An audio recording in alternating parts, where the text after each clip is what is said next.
Welcome back to Flashpoints here at CBS. I'm Margaret Brennan and I'm joined by Juan Zarate, our senior national security analyst. Juan, we've been seeing all these images of Kiev, Ukraine burning. Meantime, closer to the U.S. backyard in Venezuela, in Caracas, you are also seeing a major showdown between the government and protesters. Why isn't this getting more attention? Well, it's not getting more attention because the violence in the Ukraine and Kiev is so dramatic, so severe, and it's been going on for a couple of months. What you've seen in Caracas is lower levels of violence, but still that political tension that is now erupting into what is starting to look like not just political unrest, but actual potential civil war. But this has been long in coming. The opposition to the Chavista regime, now run by President Maduro, has been long in coming. There was a protest on February 12th that galvanized the opposition to the regime. There's huge economic problems in Venezuela that have been well chronicled. Some of the most violent crime rates in the world in Venezuela. And frankly, the needs of the populace just not being met by this regime that is no longer led by the charismatic General Chavez. And so Maduro has had to balance these issues and has been very bad, I think, at communicating and controlling the environment, and is now resorting to violence and political repression in a fairly dramatic way.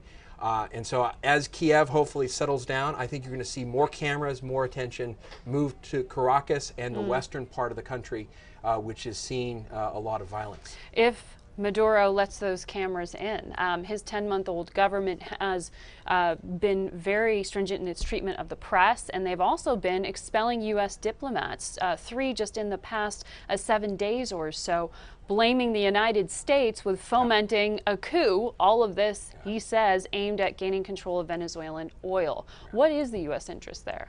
Well, the U.S. interest, first and foremost, is in stability, right? You don't want a country sort of the northern part of South America sort of burning and in the midst of civil war. So that's first and foremost. Second of all, you want to see democratic reforms and a government there that actually is serving its people and not just its own interests. And I think for a long time, the U.S. government has not liked the Chavez regime. It does not like President Maduro. It's part of the reason you've seen these diplomatic conflicts emerge over time, and not just in this administration, but in the Bush administration as well.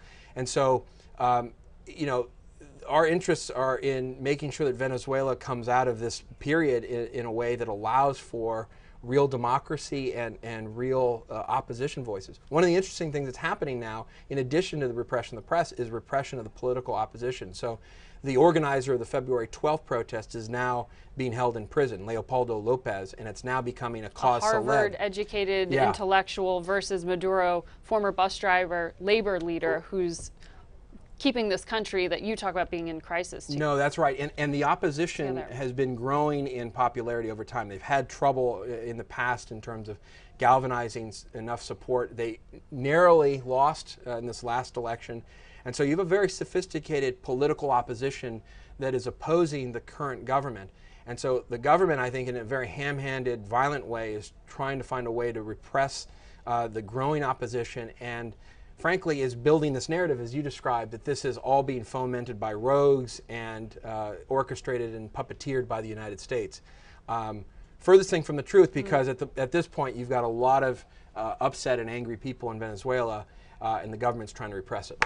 It's going to be really interesting to see how the Maduro government handles all of this. And as you say, if those protests go on, it will be getting more coverage. We'll be watching it here, that Flashpoint for sure, in Caracas. Thanks for watching. I'm Margaret Brennan. This is Juan Zarate. Thanks, Margaret. Flashpoints.